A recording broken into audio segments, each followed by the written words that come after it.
I'm always alone after school. This year was a really tough year for me, and I really wanted to end my life. I worry about school because I feel like I'm not gonna be smart enough to read long, big words. I should be able to do at my age. I was hungry. I felt rejected. I'm not trying hard enough for myself. It's not getting better. Isaac is a kindergartner. He had a hard time having expectations of this is what we do in school. So he would have big emotions, big behaviors that were causing him to be unsafe. Kristen was in a pretty low place, and how could you not be? You know, she has lost her mom and a lot of the things she loved.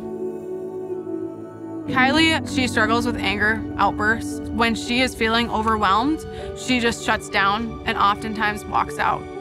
When you have a classroom of 20 kids and there's one kid misbehaving, that is very difficult for teachers to manage. So if you can stabilize that one kid, that helps that classroom. And then if you stabilize 3 or 4 classrooms in a school, that changes the school culture. By providing sometimes the right service at the right time to the right child and family, we can interrupt and often break that cycle so children have the opportunity to succeed.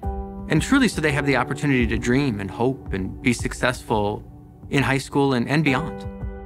I was able to connect Isaac's family with occupational therapy, speech therapy services, and behavior consulting. Both parents worked. They had been just kind of struggling to get by, doing the best that they could. You know, a student like Kristen, I might see 2 or 3 times a week, trying to let her know that it's okay to ask for help. Not growing up having parents caring about you, just letting you do whatever, that's a good feeling to have people checking up on you. We started with the basic needs: food stamps, medical assistance, referrals to get some clothing, asked her where she was staying. She lost her home. Throughout Kylie's life, this family has struggled with chronic homelessness. In my line of work, people do not trust easily at all because they've had so many different people who have let them down in life. She's just a kid that wants to do well. She just needs an extra support, somebody to stand side by side and help her get her to her goals.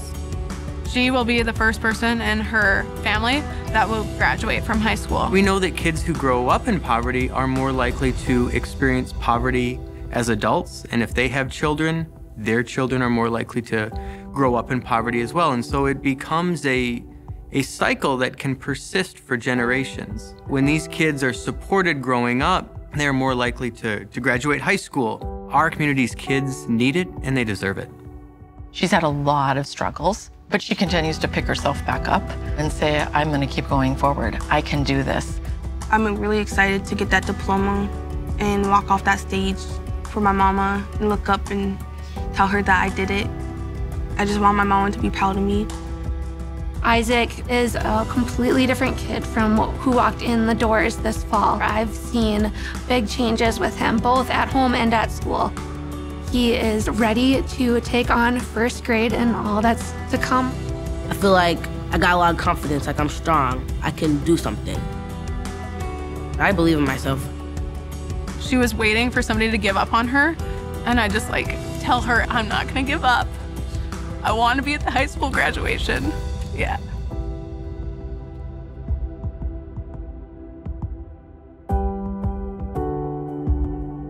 At United Way of Cass Clay, we believe our community's kids deserve to reach their full potential.